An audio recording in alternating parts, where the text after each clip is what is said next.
Hello दोस्तों, आप सभी का स्वागत है मेरे यूट्यूब चैनल पे। आज की इस वीडियो में हम बात करने वाले हैं कोल इंडिया लिमिटेड की जो वैकेंसी आई हुई थी गेट 2024 से। उसका रिज़ल्ट कोल इंडिया ने डिक्लेयर कर दिया है और जो कैंडिडेट सेलेक्ट हुए हैं उनकी लिस्ट जारी की है और उनको डॉक्यूमेंट वेरिफिकेशन यानी डीवी और आईएमई यानी इनिशियल मेडिकल एग्जामिनेशन के लिए रिस्पेक्टिव सब्सिडरी जो उनके नाम के आगे है वहाँ पर बुलाया है और उनको वहाँ के जो एचओडी हैं एचआर के उनको रिपोर्ट करने के लिए कहा गया है रिस्पेक्टिव डेट और टाइम पे। तो अगर हम बात करें और विद ऑल द डॉक्यूमेंट्स, सो ये गेट 2024 से हैं जिनका सिलेक्शन हुआ है। उनको जो डॉक्यूमेंट लेके जाने हैं डॉक्यूमेंट वेरिफिकेशन और आईएमई यानी इनिशियल मेडिकल एग्जामिनेशन के लिए, उनकी लिस्ट यहाँ पे है। सबसे पहले तो कॉपी ऑफ ईमेल जो उनको रिपोर्ट करने के लिए कहा गया है, फिर आइडेंटिटी कार्ड, फिर बॉन्ड जो कोल इंडिया का बॉन्ड होता है, फिर अटेस्टेशन फॉर्म। ये सारे डॉक्यूमेंट्स हैं आपको, जो डिग्री के डॉक्यूमेंट्स हैं, मार्कशीट वगैरह हैं।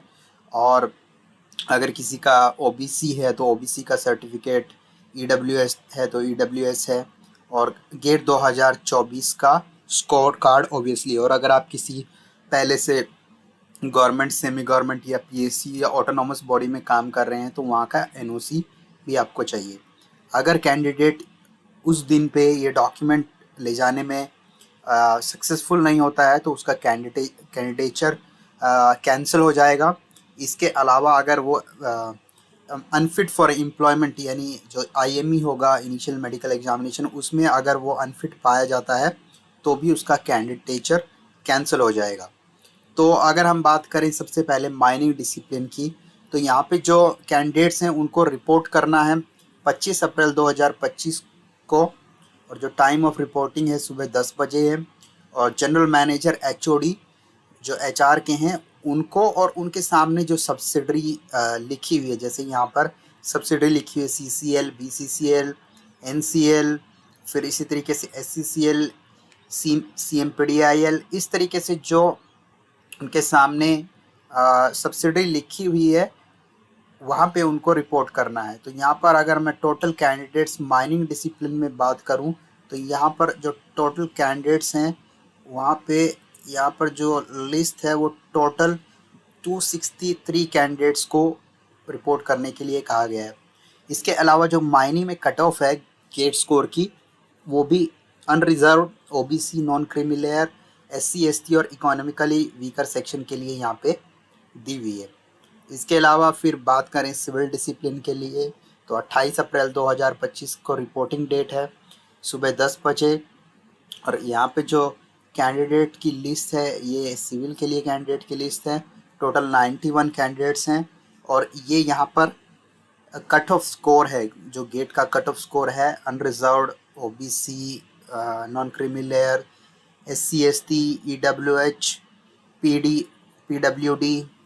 सो ये सारी जो है वो लिस्ट है। इसके बाद है इलेक्ट्रिकल डिसिप्लिन, 30 अप्रैल 2025 को रिपोर्टिंग डेट है और यहाँ पर ये कैंडिडेट्स की लिस्ट है इलेक्ट्रिकल के लिए।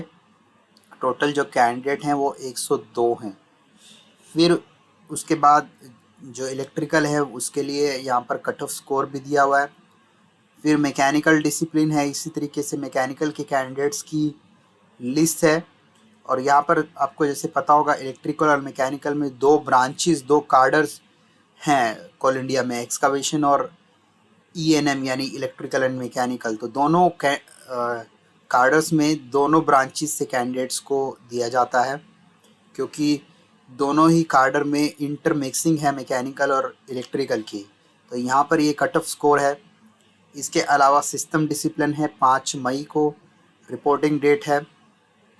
तो यहाँ पर टोटल कैंडिडेट्स 41 बुलाए गए हैं। इसी तरीके से जो कट ऑफ लिस्ट है वो दी हुई है यहाँ पर। ईएनटी जो डिसिप्लिन है, electrical and electronics and telecommunication, 5 मई 2025 को यहाँ पे जो कैंडिडेट्स की लिस्ट दी गई है वो 39 कैंडिडेट्स की लिस्ट है। तो इसके अलावा जो एड्रेसेस हैं इन सब्सिडरीज़ के जहाँ पे कैंडिडेट्स को रिपोर्ट करना है वो यहाँ पर दिए हुए हैं। बीसीसीएल का फिर CCL, CMPDIL, ECL, MCL, NCL, SECL, WCL और NEC का। तो यही था इस वीडियो में। इसके अलावा अगर आपको कुछ और जानना है तो कमेंट बॉक्स में जान सकते हैं। Thank you.